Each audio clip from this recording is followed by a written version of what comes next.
Good morning everyone. Myself B.K. Anuragi, PGT Physics from Kendriya Vidyalaya Chhatarpur. Today our topic is electric flux and another topic is Gauss theorem and its applications. सबसे पहले बच्चों electric flux समझने के लिए हमें दो चीज़ें समझना ज़रूरी हैं। दो कौन सी चीज़ें हैं? सबसे पहले आपको इलेक्ट्रिक फील्ड समझना पड़ेगा। इलेक्ट्रिक फील्ड क्या होता है? वैसे तो आप सभी पढ़ चुके होंगे, फिर भी एक बार रिपीट करेंगे। And second area vector. Electric field क्या है? It is the imaginary line which start from positive charge to end with negative charge. Means ये पॉजिटिव चार्ज से शुरू होती हैं और नेगेटिव चार्ज पर ख़त्म होती है। और इनकी डायरेक्शन क्या होती है? Higher charge to lower charge. Suppose Q हमारे पास इसका मैग्नीट्यूड ज़्यादा है और Q नॉट उसका मैग्नीट्यूड कम है, तो इलेक्ट्रिक फील्ड की डायरेक्शन होगी हायर टू लोअर, या कह सकते हैं positive charge to negative charge, positive charge to negative charge. फिर सेकेंड है हमारा term area vector. Area vector क्या है? एरिया वेक्टर है area represent by any direction. area represent by any direction and this direction is perpendicular to the area vector।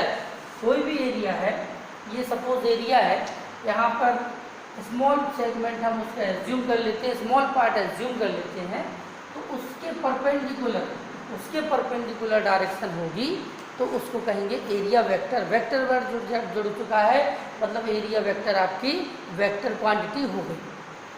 Suppose यहाँ का area assume किया हुआ है, तो फिर परपेंडिकुलर डायरेक्शन में इस तरह से ये हमारे पास एरिया वेक्टर एरिया के परपेंडिकुलर। तो दो चीज़ें हमारे दिमाग में आना चाहिए, electric field lines are imaginary line and it start from positive charge and end with negative charge. Another area vector is area which represented by direction and direction is always perpendicular to the surface. तो अब हम अपना topic start करते हैं। Topic हमारा है electric flux.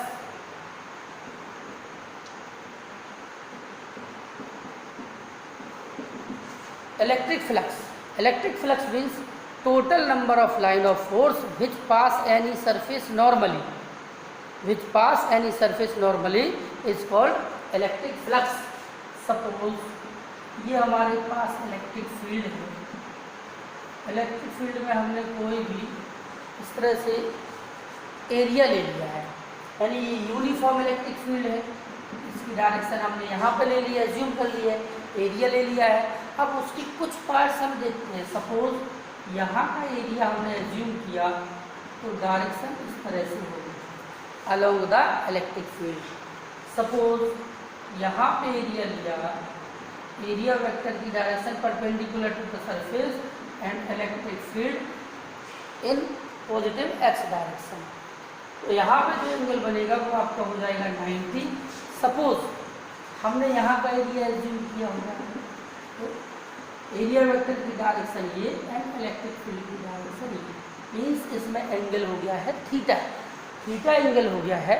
तो अब हम इलेक्ट्रिक फ्लक्स को क्या करेंगे? डेफिनेशन तो बड़ी सिंपल है। Electric field lines, total number of electric field lines which pass any surface normally is called electric flux and it's represented by phi. तो सबसे पहले हम बात करेंगे फ्लक्स थ्रो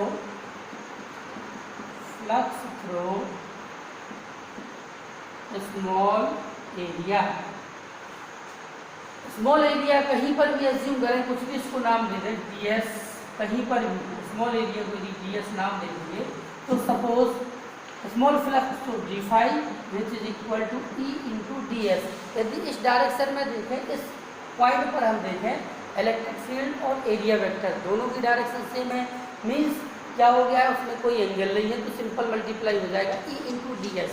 लेकिन in this case electric field और area vector में कोई ना कोई एंगल है, तो सिचुएशन में इलेक्ट्रिक फील्ड का एक कंपोनेंट इस डायरेक्शन में लेंगे E cos थीटा, और एक कंपोनेंट यहाँ भी होता है E sin थीटा। तो हमको इलेक्ट्रिक फील्ड का कंपोनेंट एरिया वेक्टर के डायरेक्शन में चाहिए, या टोटल एरिया वेक्टर और इलेक्ट्रिक फील्ड दोनों की डायरेक्शन सेम चाहिए हमें। अब सेम नहीं होगी तो उसका कंपोनेंट यूज करेंगे। तो यहाँ पे कंपोनेंट हो गया E cos theta and area vector ds। तो इलेक्ट्रिक फ्लक्स सिचुएशन में क्या होगा, d phi equal to E cos theta into d s और E D S cos theta d phi equal to, अब हमने 11th क्लास में पढ़ा हुआ है product of two vector, scalar product है तो वेक्टर प्रोडक्ट। यदि कॉस का टर्म आता है कहीं पर तो वो कहलाता है स्केलर, इसको डॉट प्रोडक्ट बोलते हैं। ई vector dot d s vector. Suppose यहाँ पे साइन थीटा आता तो होता E vector cross D s vector, जो कि नहीं है, तो ये डॉट प्रोडक्ट है। तो d phi equal to E D s flux through the small area, flux through the small area निकल के आ रहा है E vector dot d s vector. अब हमने जो ये बॉडी पूरी एज्यूम की हुई है, इस बॉडी से पूरा फ्लक्स निकालना चाहे, यानी total flux through area, through given area, यानी इसको करेंगे तो फाई इंटीग्रेशन, ये क्लास 11th में हमने ये चीज़ पढ़ी हुई है, d phi equal to integration of E vector dot d s vector. तो इस तरह से हमारे पास टोटल फ्लक्स का फॉर्मूला होता है। क्लियर है, ये इलेक्ट्रिक फ्लक्स का फॉर्मूला है। अब हम इसकी यूनिट चाहेंगे, SI unit of electric flux. SI unit क्या होगी, एसआई यूनिट हम बनाएंगे, कहीं पर भी देखेंगे E cos d S, cos theta कहीं कोई यूनिट नहीं होती है, इलेक्ट्रिक फील्ड की यूनिट और एरिया की unit is equal to unit of electric field into unit of area. Electric field की यूनिट होती है, हमने बहुत पहले पढ़ा हुआ है, electric field equal to force per unit charge. Force per unit charge means force की न्यूटन, चार्ज की कूलम। इलेक्ट्रिक फील्ड की हो जाएगी आपकी newton per coulomb into unit of area. Area मतलब क्या हो रहा है, length into length means metre square, metre square. एक सीक्वेंस में अरेंज करें या डायरेक्टली लिखें कि हमारे पास इलेक्ट्रिक फ्लक्स की यूनिट हो। अब अनदर यूनिट और होती है, और दूसरी यूनिट क्या होता है, न्यूटन पर कूलम को लिखते हैं वोल्ट पर मीटर, और मीटर स्क्वायर ऑलरेडी था, volt meter. Another unit of electric flux is volt meter. ये हमारे पास हो चुका है। अब हम बात करते हैं इसके केसेस की। केसेस मीन्स फ्लक्स हमारे पास पॉजिटिव होता है, नेगेटिव होता है, जीरो होता है, तो कैसे होता है cases. Number 1, if theta equal to 0 degree, theta equal to 0 degree means direction, theta angle किस किस में है, इलेक्ट्रिक फील्ड में और एरिया वेक्टर में। थीटा इक्वल टू 0 का मतलब है electric field and area vector दोनों सेम डायरेक्शन में। यदि इस केस में हम बात करते हैं, यहाँ पर देखें area vector and electric field दोनों की डायरेक्शन सेम है, तो वहाँ पर फ्लक्स हमारे आ जाएगा, फ्लक्स आ जाएगा E D S cos 0 degree, cos 0 की वैल्यू 1 होती है, तो flux equal to E into d s. Second case, if theta equal to 90, यानी एरिया वेक्टर और इलेक्ट्रिक फील्ड दोनों में एंगल क्या हो 90, तो यहाँ पर देख सकते हैं इलेक्ट्रिक फील्ड इसी डायरेक्शन में है, एरिया वेक्टर डाउनवर्ड है, एंगल 90 है। उस सिचुएशन में क्या हो जाएगा, flux phi equal to E D S cos 90, cos 90 की वैल्यू 0, तो फ्लक्स इक्वल टू 0।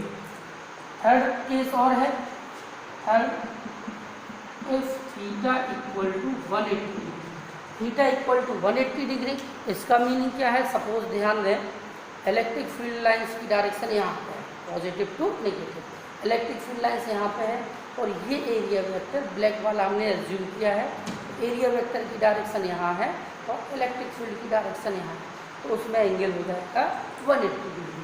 180 डिग्री में फ्लक्स कितना आएगा, phi equal to E D S cos 180, cos 180 की value -1, flux equal to minus E D S. देखें ये positive flux कहलाएगा, ये आपका जीरो फ्लक्स कहलाएगा, ये आपका नेगेटिव फ्लक्स कहलाएगा।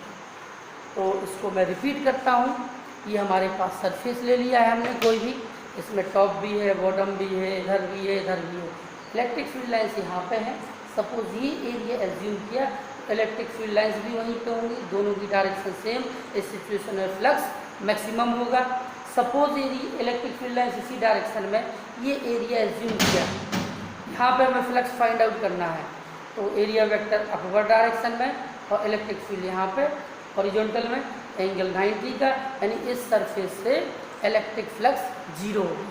Third number, electric field lines यहाँ पे है, एरिया वेक्टर यहाँ पे है, एंगल 180 डिग्री, तो वो फ्लक्स निगेटिव होगा।